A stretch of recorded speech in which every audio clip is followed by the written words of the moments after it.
शिवरात्रि के मौके पर खीर और पकौड़ों की सेवा, गर्मियों के अवसर पर छबील की सेवा, और हाल ही में अभी जन्माष्टमी जो गई है उसके ऊपर उपलक्ष्य में हमने 11 तरह के प्रसाद वितरण का कार्यक्रम अम्बाला शहर में हमने किया है।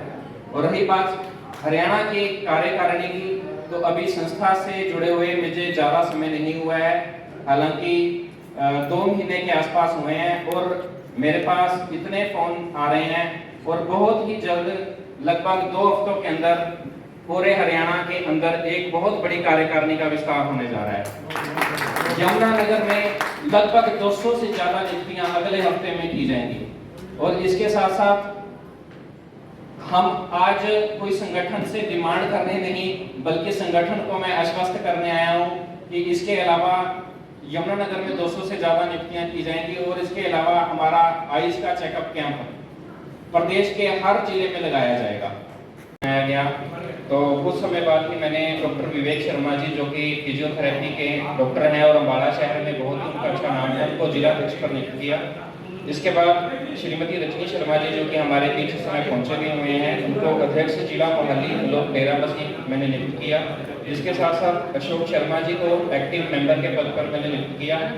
थोड़ा सा व्यस्तता के चलते और ब्राह्मण समाज के इस संगठन में काफ़ी लोग जुड़ने को जिज्ञासु हैं। अभी हमारे पास जो है आवेदन है पेंडिंग पड़े हैं, अब उनकी नियुक्तियां मैंने की जानी है। जिनके आवेदन मेरे पास अभी तक आए हुए हैं, उनका श्री ललित शर्मा जी का आवेदन आया हुआ है, तो यमुनानगर से शुभम शर्मा जी का आवेदन आया हुआ है, संभव शर्मा जी हैं और राजपाल शर्मा जी का है। और इसके अलावा यमुनानगर में बहुत से लोग हैं जिनकी अपनी नियुक्तियाँ करनी पड़ती हैं।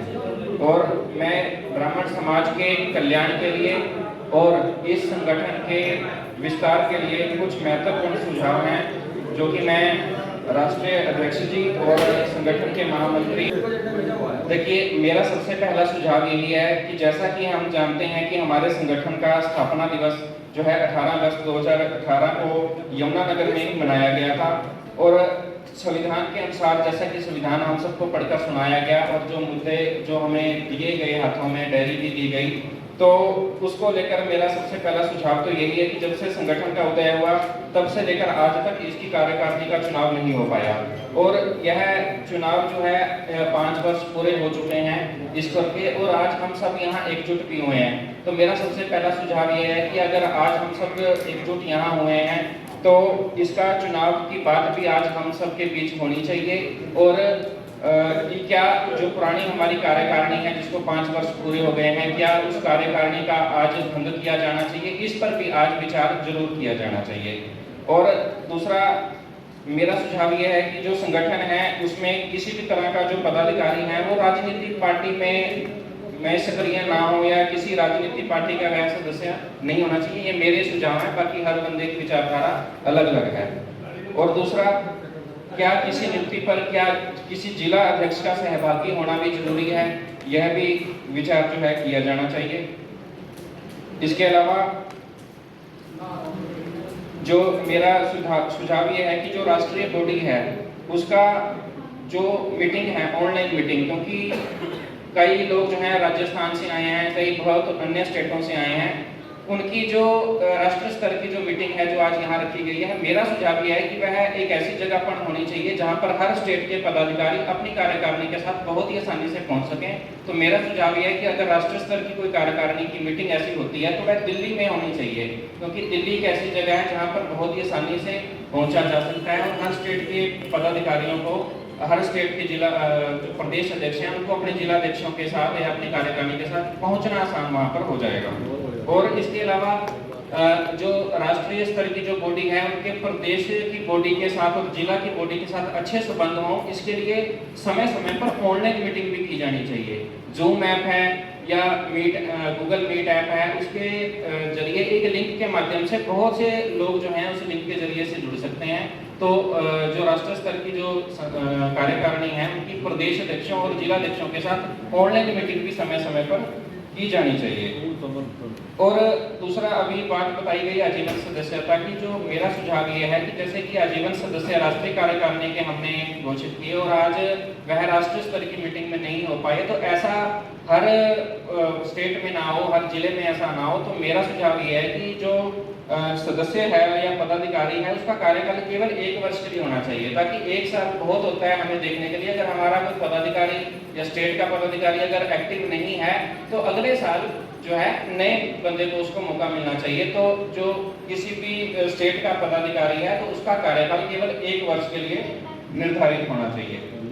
इसके साथ साथ मेरा ये सुझाव है कि अखिल भारतीय ब्राह्मण विद्यार्थी कल्याण कोष की जो स्थापना के लिए हमें प्रयास करने चाहिए, क्योंकि ब्राह्मण समाज के मेधावी व उत्कृष्ट विद्यार्थियों को आगे बढ़ने में संसाधनों की कमी एक राष्ट्रव्यापी समस्या है। सुनने व कहने में यह अच्छा लगता है कि ब्राह्मण समाज एकजुट है, जबकि वास्तविकता भिन्न है। तो हम आसपास बहुत से ऐसे प्रतिभावान या महत्वाकांक्षी विद्यार्थी जो हम देखते हैं कि अपने बल पर समर्थ होना चाहते हैं, भविष्य में समाज में अपना योगदान देना चाहते हैं। ऐसे होनहार प्रतिभावान व मेधावी छात्रों की हर संभव सहायता हेतु राष्ट्रीय स्तर पर एक विद्यार्थी कल्याण कोष की स्थापना के लिए हमें प्रयास सभी को मिलकर करने चाहिए। जिला स्तर पर विवाह योग्य युवतियों का परिचय मिलन सम्मेलन का आयोजन भी हमें इस संस्था द्वारा किया जाना चाहिए या इसके प्रयास किए जाने, इस पर भी विचार होना चाहिए, क्योंकि यह कहा जाता है कि जोड़ियां स्वर्ग में बनती हैं, परंतु यह भी कटु सत्य है कि इन जोड़ियों को कोई मध्यस्थ ही मिलता है। प्राचीन समय में निर्धारित कर्तव्यों का अब रूप बदल चुका है, ऐसे मध्यस्थों का अस्तित्व व कार्यस्थल बदल चुके हैं। यह एक तथ्य है कि समाज के लगभग सभी वर्ग अपने अपने समुदायों हेतु विवाह योग्य युवती का परिचय सम्मेलन आयोजन करते रहते हैं, तो इनका एक सम्मेलन जो है किया जाना चाहिए। और प्रत्येक राज्य में ब्राह्मण आयोग की स्थापना के लिए भी हमें समय समय पर प्रयास किए जाने चाहिए। ब्राह्मण कल्याण आयोग हरियाणा में बने, इसके लिए प्रेस वार्ता का आयोजन भी हमें किया जाना चाहिए। और हम अपने अपने लेवल पर जो हमारे MP हैं, MLA हैं, उनको भी अगर हम पत्र के माध्यम से भी अवगत करवाना चाहें तो वो भी इस संस्था द्वारा किए जाने चाहिए। इन सभी कार्यों के लिए अगर जहाँ पर भी मेरी आवश्यकता पड़ेगी, कानूनी सहायता पड़ेगी, मैं उसके लिए सदा तैयार खड़ा मिलूंगा। इस संस्था द्वारा जहाँ पर भी हमें कहा जाएगा कि आज हमने इस चीज़ की मांग उठानी है या ब्राह्मण समाज के विकास के लिए कार्य करना है, तो सबसे पहले मैं अपनी कार्यकारिणी के साथ जरूर खड़ा मिलूंगा। तो ये मेरे विचार हैं, इस पर आज विचार किया जाना चाहिए, ताकि आज हम सभी इकट्ठा हुए हैं। समय का अभाव के कारण मैं अपने शब्दों को विराम देता हूँ। बहुत बहुत धन्यवाद।